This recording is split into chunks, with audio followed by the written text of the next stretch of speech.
paz do Senhor Jesus, meus amados irmãos, estamos aqui para mais uma aula da nossa escola bíblica dominical e hoje nós estaremos estudando na lição de número 6 a respeito da justiça de Deus. Para isso, a nossa leitura bíblica em classe ela está no livro de Ezequiel, no capítulo 14, dos versos 12 até o verso 21. E quando nós temos essa primeira parte do livro de Ezequiel, ela tem um dos principais tópicos, ou o tópico inicial do livro, que vai falar a respeito das profecias, a respeito da destruição de Jerusalém. As profecias vão estar contidas desde o primeiro capítulo do livro até o seu capítulo 24. Porém, na lição de hoje, nós estamos em um outro subtópico contido aí dentro no livro de Ezequiel, que ele vai de Ezequiel capítulo 12 até Ezequiel capítulo 24. E esse subtópico aqui, ele fala das explicações sobre o castigo, tratando a respeito do castigo que o povo de Israel iria sofrer em consequência dos seus pecados, da sequência de pecados do povo de Israel. Agora, antes de nós entrarmos na lição, nosso texto áureo ele nos diz: com o puro te mostrarás puro, e com o perverso te mostrarás indomável. Salmos 18 e verso 26. Temos alguns objetivos para a aula de hoje, e o primeiro desses objetivos é nós identificarmos o juízo de Deus exposto pelo profeta Ezequiel. O segundo objetivo que nós temos aqui é identificar qual o tipo de petição que Deus não atende. E aqui cabe nós fazermos um parênteses. Por vezes vai nos ocorrer ou ocorrer alguém que Deus ele atende todo e qualquer tipo de petição de qualquer pessoa em qualquer circunstância. Nós vamos falar um pouco a respeito de alguns conceitos teológicos que são, alguns deles nós vamos mostrar que são doutrinas, outros nós vamos mostrar que não são doutrinas corretas segundo a Bíblia, mas que são ensinadas como tais por vezes. Mas vai ocorrer em algumas mentes que Deus ele atende qualquer tipo de petição. E nós veremos aqui que há um tipo de petição, pelo menos, que ele não é atendido por Deus. E o nosso terceiro objetivo, ele vai concordar e completar essa nossa afirmativa anterior, né? Então nós vamos ver a impossibilidade de uma intercessão de um homem justo por um povo que é ímpio, para que esse povo esteja livre do juízo de Deus, para que seja aplacada a ira do Senhor contra este povo. Amém? Então, o que nós vemos dentro do livro aqui, para nós contextualizarmos, nós vamos entrar lá no início do capítulo, antes da nossa leitura bíblica em classe. Nós vemos que o profeta Ezequiel ele começa a falar aos anciãos de Israel, mas ele fala, na verdade, também a todo o povo de Israel. Agora, o que é interessante é que dentro do próprio texto, nós compreendemos que aquelas verdades, ou essas verdades contidas no livro de Ezequiel, a respeito do juízo de Deus para aqueles povos que não amam ao Senhor, que não guardam os preceitos, os mandamentos do Senhor, eles são uma realidade. Esse juízo de Deus, ele é uma realidade não somente para o povo de Israel, mas também para qualquer outro povo, para quaisquer outras nações em qualquer época, inclusive com certeza serve para os nossos dias, e possivelmente nós vamos identificando algumas coisas aqui durante o decorrer dessa lição. O primeiro tópico, então, fala sobre a identificação do juízo divino. E aqui nesse primeiro tópico, nós vamos abordar já um primeiro conceito teológico, que é o da teologia da justiça retributiva, teologia retributiva simplesmente. Onde nós encontramos essa doutrina dentro das Sagradas Escrituras? Nós encontramos principalmente no livro de Jó, em especial ainda nos discursos dos amigos de Jó, que vão falar para ele, ou demonstrar a ele, ou questionar ainda para ele, que o justo ele não sofre, ele não pode sofrer. No entanto, Jó estava sendo retribuído por sua maldade, Jó havia pecado. Com certeza que isso não se aplicava a Jó, de maneira nenhuma se aplicava a Jó. Nós temos conhecimento da história de Jó contida na Bíblia Sagrada e nós podemos afirmar que aquilo não se aplicava a Jó, ele estava passando por uma prova. Ele sai aprovado desse período de prova que o Senhor permitiu, mas aquilo não era a justiça retributiva. Agora, sobre esta retribuição, nós vemos dentro do livro de Ezequiel, dentro dessa teologia apresentada por Ezequiel, que na verdade ele está falando, né, pelo Senhor. Deus usava o profeta, Deus ainda usa o profeta, mas nas características dos moldes do Antigo Testamento, né, Deus falava com o povo através deste profeta. E aqui Deus está mostrando uma retribuição ao povo, né, resultado de sua justiça, né, uma retribuição ao povo de todo o pecado que eles haviam cometido. Então Deus destruiria, né, o povo, traria um mal sobre o povo por causa dos seus pecados. E daí vem diversos pecados, a promiscuidade, a idolatria, dentre tantas outras coisas que nós vemos dentro dos livros dos profetas, dentro do livro de Reis, em outros livros da Bíblia Sagrada. Agora, nós precisamos compreender que não é necessariamente, houve um pecado e Deus já retribuiu com o mal, com a doença, com a fome, com um governante mau. Não, é uma série de pecados que levou um tempo, que foi acontecendo progressivamente, ou seja, o povo se afastava progressivamente da vontade de Deus. Outro ponto importante já contido dentro do tópico 1 é que o castigo de Deus ele é sempre precedido de aviso.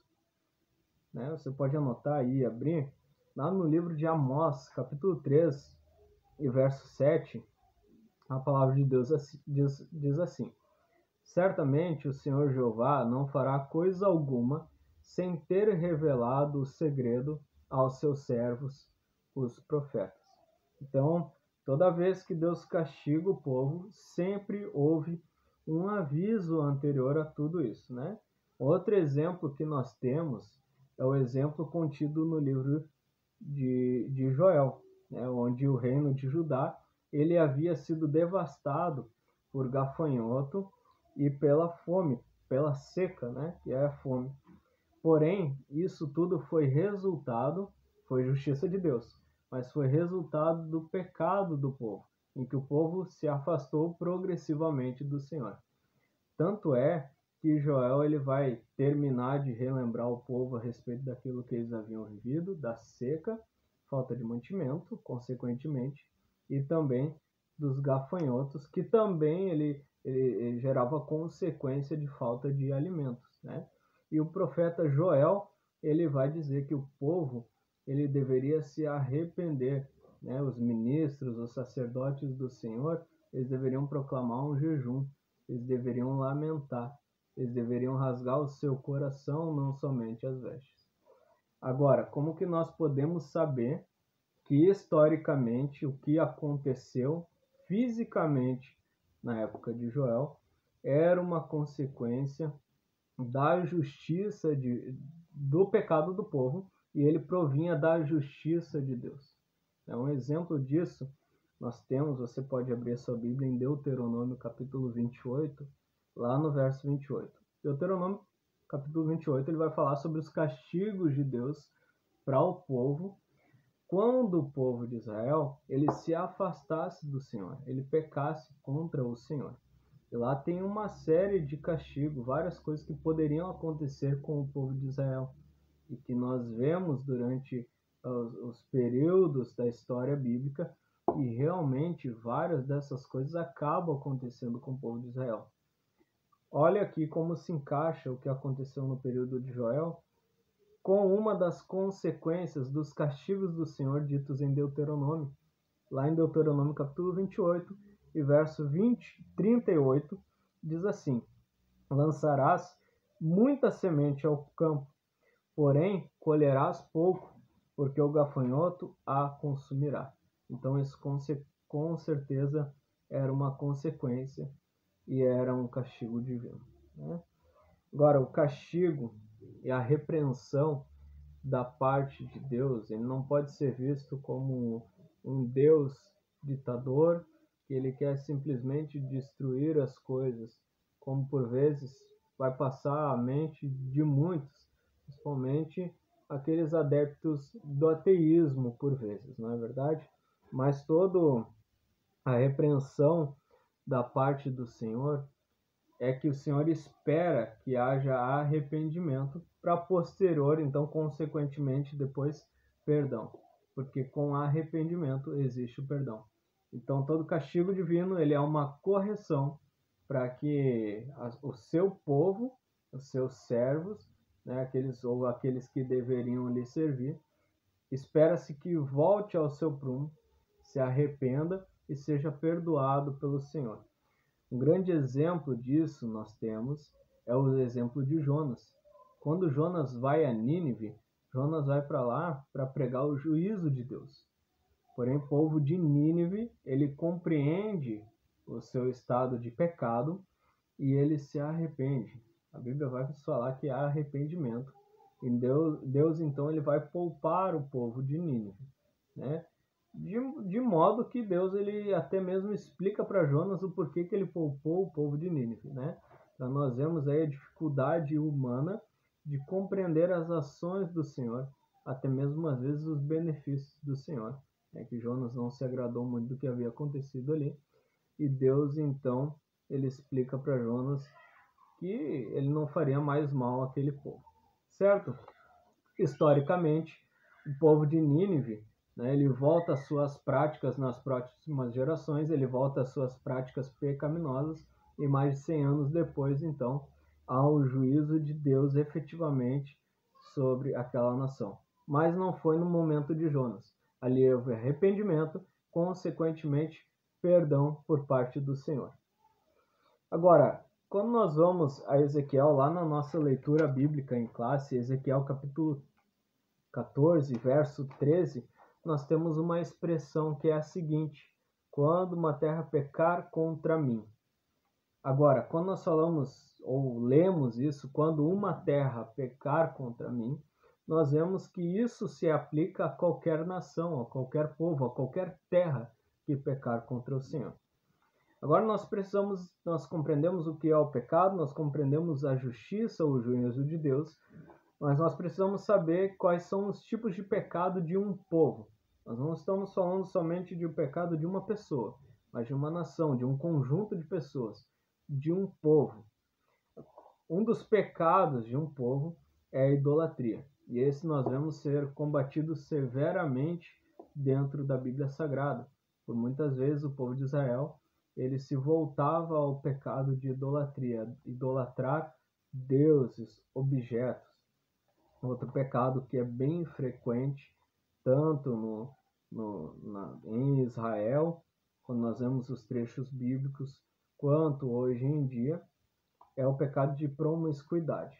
Alguns outros pecados que existem também são pecados das vertentes do gnosticismo, né? A exemplo, nós temos aí o ateísmo, certo? Claro que isso daí agora, a partir de ateísmo, ele já é um pouco mais recente historicamente. Né? Agora nós temos um exemplo a respeito disso, principalmente no que se encaixa a idolatria. Se puder abrir sua Bíblia em Oséias, capítulo 2, verso 28, a palavra de Deus nos diz assim. Claro que nós precisamos compreender, né? A gente compreender qual o contexto de Oséias, quem era aquele profeta, né? O que ele passava em específico, mas compreender que dali nós podemos tirar ensinamentos e concordâncias ao tema que estamos estudando. Oséias 2,8 diz: Ela, pois, não reconheceu que eu lhe dei grão, que eu lhe dei o mosto, o óleo, e lhe multipliquei a prata e o ouro que eles usaram para Baal. Então nós vemos aqui, né, a atribuição daquilo que foi dado por Deus a outros deuses, usado no culto de outros deuses, oferecido a outros deuses, né? Então esse é um dos pecados, é o pecado de idolatria, e que muitas vezes tudo aquilo que nós recebemos, que uma nação, que um povo recebe do seu Senhor, né, seja a sua terra, né, as riquezas de sua terra, dentre outras coisas, que posteriormente é oferecido a outro Deus.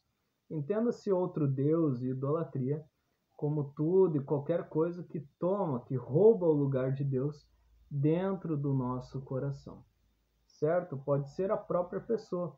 Esse é um exemplo. Agora, nós vemos um versículo bíblico de Oséias capítulo 2, verso 28. Agora há um contraponto, um totalmente diferente deste versículo bíblico, e ele está em Provérbios capítulo 3 e verso 6. Provérbios capítulo 3, verso 6 diz assim: reconhece-o, ou seja, reconhece o Senhor em todos os teus caminhos, e ele endireitará as tuas veredas. Então esse é um ponto totalmente diferente, em que a pessoa, o servo do Senhor, ele reconhece o Senhor todos os dias da sua vida, em todos os momentos, em todas as escolhas, né? Reconhece o Senhor em tudo na sua vida, e Deus então ele endireita a sua vereda. Esses são os pecados de um povo, alguns dos pecados de um povo, né? Agora, existem consequências desses pecados que são chamadas de castigos. Ela provém da justiça de Deus, né?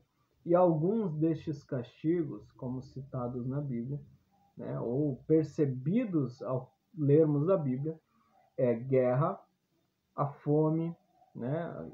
E a fome ela vai ser consequência de muitas coisas, não é verdade? Então, guerra, fome, epidemias, né? Entenda-se também doenças e governantes profanos, certo? Então, todas essas coisas, né? Quando nós vemos a história de Israel, por vezes nós vemos que o que determinava os seus caminhos, né, ou o estado espiritual da nação, era também o seu governante, né?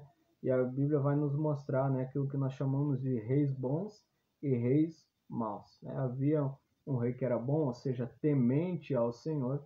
Por muitas vezes o povo se voltava ao Senhor, mas quando vinha um rei, um governante profano, então esse muitas vezes era a resposta, né, era castigo de Deus, era resposta ao pecado, né, ao distanciamento progressivo da nação de Israel, e Deus mandava um rei profano, um governante profano. Então o estado de Israel espiritualmente geralmente vinha a decair ainda mais, até dado momento em que havia arrependimento. Então Deus se mostrava misericordioso novamente. Bem, então essas são a síntese do nosso tópico 1. E nós vamos entrar agora no tópico 2. E o tópico de número 2 vai falar a respeito da petição que Deus não atende, né? Vai falar a respeito dessa petição que Deus não atende. Agora, nós vamos a Gênesis capítulo 18, no verso 32, nós temos um pedido que foi feito por parte de Abraão ao Senhor. Quando Deus ele fala a Abraão, né, a respeito do castigo que veria sobre Sodoma e Gomorra, Abraão, então, esse servo do Senhor, ele começa a clamar ao Senhor, a pedir ao Senhor sobre este povo, né, sobre estes povos. E ele vai dizer: Senhor, se houver 50 justos lá, o Senhor pouparia eles? E Deus diz que sim, que pouparia. E ele continua: se houver 45 justos, pouparia. Se houver 40 justos, pouparia. Ele se desculpa com o Senhor, mas continua perguntando: 40 justos, 30 justos, 20 justos, pouparia. E se houver 10 justos somente, Deus diz que pouparia. E ali acaba a conversa, então, de Deus com Abraão. E Deus atenderia ao pedido de Abraão se houvesse ao menos os 10 justos. Então Deus seria misericordioso. Mas nós sabemos o desenrolar da história. Porém, Deus atenderia a esse pedido do seu servo se houvesse, então, esses 10 justos, certo? Bom, quando nós vemos o juízo de Deus, né, sobre o povo de Israel, e aquilo que nós falamos anteriormente, então Israel ele estava numa apostasia generalizada devido às suas várias rebeliões que cometiam, né? Então foi um afastamento realmente progressivo da presença de Deus. Ele ia se afastando progressivamente da presença do Senhor até que chega a esse estado de apostasia generalizada. E há situações, né, na Bíblia Sagrada, né, em que Deus acaba por cessar, parar de perdoar alguém, certo? Então isso é mais uma coisa que nós aprendemos dentro da Bíblia Sagrada a respeito da justiça de Deus, a respeito das petições que Deus não atende, né? Então nós vamos compreender um pouquinho a respeito disso. Nós temos um exemplo de um momento em que Deus simplesmente deixa uma pessoa, né? E a gente vê isso como exemplo de Saul, né? Que a Bíblia vai nos mostrar que o Espírito do Senhor ele se retira de Saul. Agora nós temos um versículo bíblico que vai nos falar a respeito disso, que está em Provérbios capítulo 29 e versículo 1. A palavra do Senhor nos diz assim: o homem que muitas vezes repreendido endurece a cerviz, será quebrado de repente, sem que haja cura. Isso é triste, é lamentável, mas é uma verdade. Só que aí há alguns conceitos e nós precisamos citar mais um versículo bíblico, que é o de 1 João, capítulo 5 e verso 16. Em 1 João, capítulo 5, verso 16, a palavra de Deus nos diz assim: há pecado para a morte, e por esse digo que não ore. Certo? Então, João ele inicia esse versículo falando, né, que é necessário orar por aquele que pecar quando ele não peca para a morte. Mas a Bíblia vai falar de um pecado que é para a morte. E agora nós precisamos entender qual a relação entre o cristão e o pecado. O cristão não pode ter esse relacionamento com o pecado. Mas é certo que todos pecam, né? E o pecado na vida do cristão, ele é algo que é acidental. Quando ele acontece, ele é acidental. A Bíblia vai nos falar que todo aquele que peca comete iniquidade. Agora, quando se fala de iniquidade ou pecado de iniquidade, que por vezes é citado, fala-se então de um pecado premeditado, ou aquele que é iníquo, que vive uma vida em pecado, que ele peca, a pessoa peca por costume já deliberadamente, também pode ser dita assim. O pecado, então, na vida do cristão, ele é algo que é acidental. O cristão não vive uma vida de pecado, uma vida imoral, mas vive uma vida em santificação. Lembrando que a santificação ela é algo que é progressivo. A partir do momento que recebemos Jesus como nosso único e suficiente Salvador, começa então a santificação ser operada dentro do nosso ser. E somos santificados progressivamente por Jesus Cristo, que é o nosso Salvador, que é o nosso Redentor. Tópico 13, então, sobre a intercessão de terceiros. Agora nós vamos falar um pouquinho a respeito disso, em especial a intercessão de Noé, de Daniel e de Ló, e nós vamos ver quais os testemunhos desses servos do Senhor que estão contidos dentro da Bíblia Sagrada. Nós precisamos entender um pouco da mentalidade dessa época, dessas pessoas que viviam nessa época do profeta Ezequiel e do contexto que era dito ali. Bom, em primeiro lugar, né, talvez passasse no imaginário dessas pessoas de que Deus ele pouparia a nação como um todo por causa daquelas pessoas que eram justas, daquelas pessoas que serviam verdadeiramente a Deus. Porém, isso vai ser rebatido pelo profeta Ezequiel. E quando nós vamos um pouco mais adiante, ainda dentro desse tema sobre as explicações do castigo, lá em Ezequiel capítulo 18, nós vamos ver que Ezequiel vai falar, olha, existe um dito no meio do povo de Israel, um ditado no meio do povo de Israel, que diz que os pais comeram uvas verdes e se embotará, ou se embotou, os dentes dos filhos.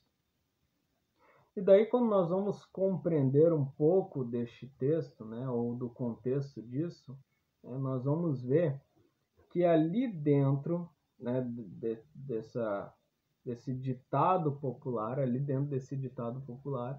ele tem uma teologia por dentro dela, que é a de maldição hereditária, de que o povo, né, ele se sentia coitadinho porque ele estava vivendo uma vida de pecado, não conseguindo evoluir na presença de Deus, agradar ao Senhor, não conseguia viver retamente na presença do Senhor, como consequência do pecado de seus pais, daqueles que lhe antecederam aqui neste mundo, né? Então, quando nós vemos isso daí, a gente vai ver algumas palavras, como por exemplo essa de embotar os dentes, quer dizer realmente de enfraquecer, de fazer perder o fio. Por quê? A uva, no caso da uva, quando ela ainda está verde, ela tem alguns ácidos nela, né? E que esses ácidos, quando come a uva verde, eles vão passar a danificar, em excesso, claro, vão passar a danificar os dentes. E é isso que eles queriam dizer, que os pais comeram as uvas verdes. Os pais comeram as uvas verdes, mas o dente que foi danificado foi o dos filhos. E isso não é uma verdade. O profeta Ezequiel vai rebater isso. Agora, nos nossos dias ainda existe essa teologia, ainda existe essa compreensão, certo? E isso é algo que provém do neopentecostalismo, né? Dentre tantas outras teologias, né? Temos aí a teologia da libertação, dentre tantas outras coisas, que elas fazem mais ou menos isso. É como se dentro do cristianismo nós tivéssemos, além da Bíblia, além das verdades bíblicas, algumas crenças populares, alguns ditados populares que também norteiam a nossa fé no Senhor. E isso não pode acontecer no meio do povo cristão. Nós devemos ter convicção da nossa fé e devemos saber aquilo que é doutrina bíblica e aquilo que não é doutrina bíblica. Agora, alguns exemplos aqui que nós falaremos, né, a respeito desses servos do Senhor, de Noé, de Daniel e de Jó. Em primeiro lugar, então, o primeiro testemunho a respeito de quem eram esses homens está lá em Gênesis capítulo 6 e verso 9. A palavra de Deus nos diz assim: Noé era varão justo e reto em suas gerações. Noé andava com Deus. Então, realmente um testemunho de um homem que andava com Deus. Jó, lá em Jó capítulo 1, verso 8, um testemunho do Senhor a respeito de Jó. E disse o Senhor a Satanás: observaste tu, meu servo Jó? Porque ninguém há na terra semelhante a ele. É homem sincero, reto, temente a Deus e desvia-se do mal. Agora o testemunho de Daniel, e aqui é interessante nós vemos Daniel, porque por mais que alguns digam que não, é bem mais provável que sim, seja este Daniel o profeta bíblico. Mesmo que eles viviam em mesmo período de tempo, Daniel já era um profeta bem conhecido. Então, Daniel capítulo 6, versículo 4 diz: procuravam achar ocasião contra Daniel, mas não podiam achar ocasião ou culpa alguma, porque ele era fiel e não se achava nele nenhum vício nem culpa. Amém? Então, para concluirmos a nossa lição, né, e compreender sobre essa intercessão, olha o que o profeta Daniel vai dizer, ou melhor, Deus vai dizer através do profeta Ezequiel. Deus vai dizer que mesmo que Noé, Daniel e Jó eles estivessem vivendo naquele momento, né, eles intercedessem pelo povo, somente eles se salvariam. Nem os seus filhos se salvariam. Sequer o povo. Sequer o povo. Então, nós devemos puxar para nós essa responsabilidade, e compreendermos que muitas coisas por vezes acontecem. Pessoas que terceirizam a sua fé a outros, a um profeta, a um pastor, a um presbítero, a um irmão, que depende da fé de outro, mas a salvação ela é individual. Vivemos como corpo, devemos viver como um corpo, o corpo de Cristo, a chamada Igreja do Senhor. Nós não podemos esquecer que a comunhão com o Senhor ela é individual. Amém? Devemos ter nossa individualidade no culto ao Senhor, mesmo sabendo e procurando viver em unidade como igreja. Então, concluindo a nossa lição, a nossa fé ela não deve estar apoiada de maneira nenhuma em uma pessoa, em alguém, em outra. Né? Nós devemos gozar da comunhão, do acesso que temos a Deus através de Jesus Cristo, que é o nosso Salvador. E nos lembrarmos, porque por vezes nós vemos a justiça de Deus, a ira do Senhor, e alguns ficam com medo, acham que isso talvez é errado, mas devemos lembrar que um dos atributos de Deus é que ele é justo. E esse atributo de justiça de Deus ser justo, ele está diretamente ligado a outro atributo de Deus, que é o da santidade. A partir do momento que uma nação, que um povo, ele age ferindo a santidade do Senhor, a justiça do Senhor operará para o bem da santidade do Senhor, que para o povo é visto como mal. E daí vem a doença, vem a peste, vem o governante que é profano, vem a fome, vem a guerra, dentre tantas outras coisas.